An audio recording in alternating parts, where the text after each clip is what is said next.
चलिए आगे बढ़ते हैं। समाजवादी पार्टी के राष्ट्रीय महासचिव लगातार धार्मिक मुद्दों को छेड़कर एक अलग माहौल बनाने का प्रयास करते दिखते हैं। पिछले दिनों रामचरितमानस के मुद्दे को छेड़ दिया था। इस धार्मिक ग्रंथ को प्रतिबंधित करने की मांग तक कर डाली थी। यह मुद्दा खासा गरमाया था। अब उन्होंने पंडे और पुजारियों को धर्मांतरण का जिम्मेदार करार दे दिया है। उन्होंने कहा इसके पीछे कोई अंतर्राष्ट्रीय सिंडिकेट नहीं है, पंडे और पुजारियों की वजह से धर्मांतरण हो रहा है।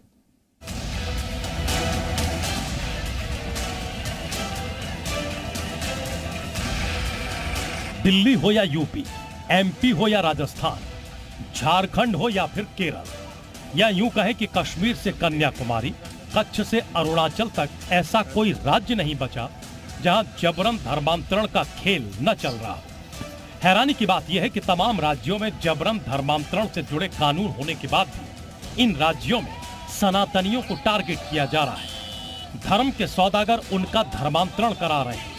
ऐसा लग रहा है जैसे प्रलोभन और कुछ पैसों के लालच में एक प्लान के तहत सनातनियों के नामो निशान को खत्म कर देने की बहुत बड़ी साजिश को अंजाम दिया जा रहा है। इन राज्यों में यूपी का भी नाम शुमार है, जहां तमाम सख्तियों के बावजूद लोगों का धर्मांतरण कराने वाला नेटवर्क शहर, गांव, कस्बे तक सक्रिय है। यही वजह है कि यूपी में पुलिस प्रशासन ने इसको लेकर अपनी सक्रियता बढ़ा दी है। एक तरफ धर्मांतरण के बढ़ते मामलों से सरकार चिंतित है, वहीं इस मुद्दे को लेकर विपक्ष की सियासत ने सरकार की परेशानी को बढ़ाया है।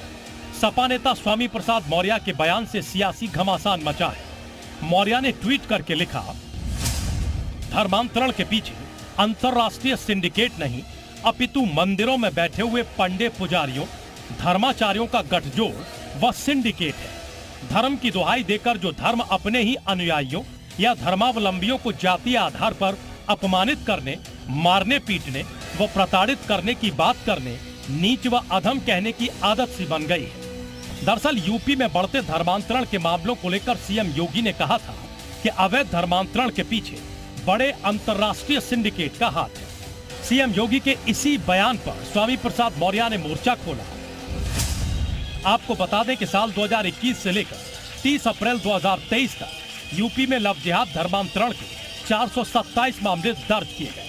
मिली जानकारी के मुताबिक इसमें करीब 185 मामले ऐसे थे जिसमें पीड़ित ने कोर्ट के सामने जबरन धर्म बदलवाने की बात कबूली। योगी सरकार के धर्मांतरण कानून के तहत अब तक राज्य में 833 से ज्यादा गिरफ्तारियां हुई हैं। ये आंकड़े ये बताने के लिए काफी है कि किस कदर यूपी में धर्मांतरण की साजिश जारी है। सरकार इससे सख्ती से निपटना चाहती है, लेकिन विपक्ष तुष्टीकरण की सियासत के चक्कर में धृतराष्ट्र बना बैठा है। ब्यूरो रिपोर्ट, जी मीडिया।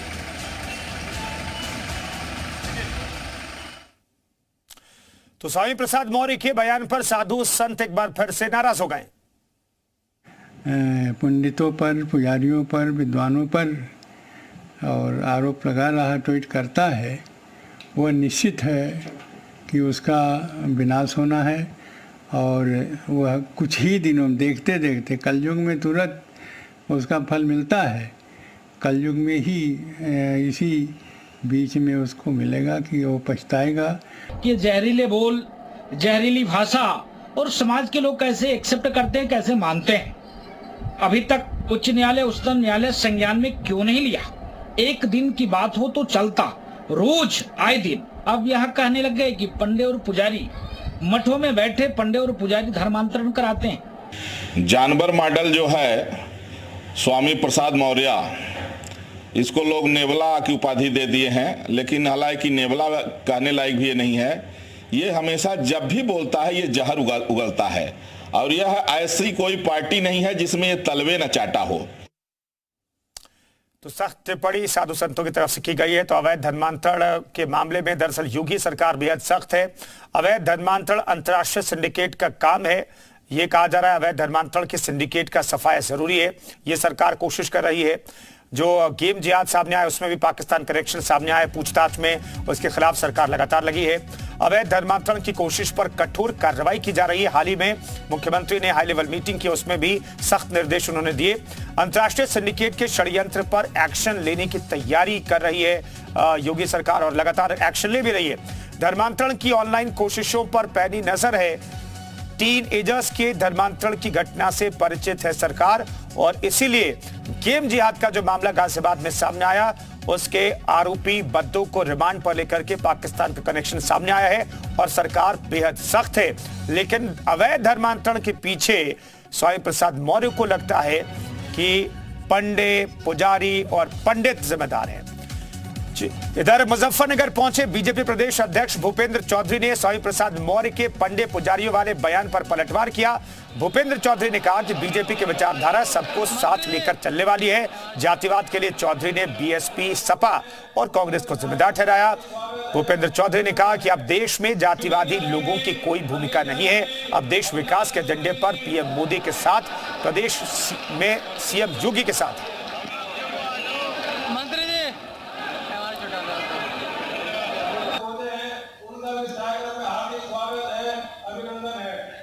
विपिन त्यागी जी, अनिल त्यागी जी, अविनाश चौधरी जी,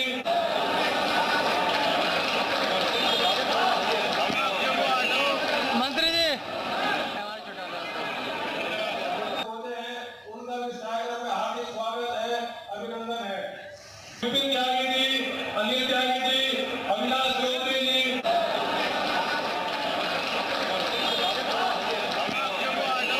मंत्री जी।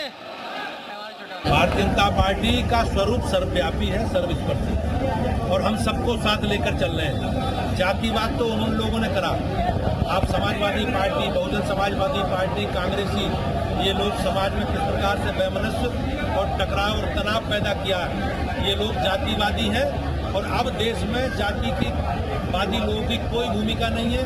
अब सबको एक विकास के एजेंडे के साथ, एक मोदी जी के साथ और योगी जी के साथ प्रदेश की, देश की जनता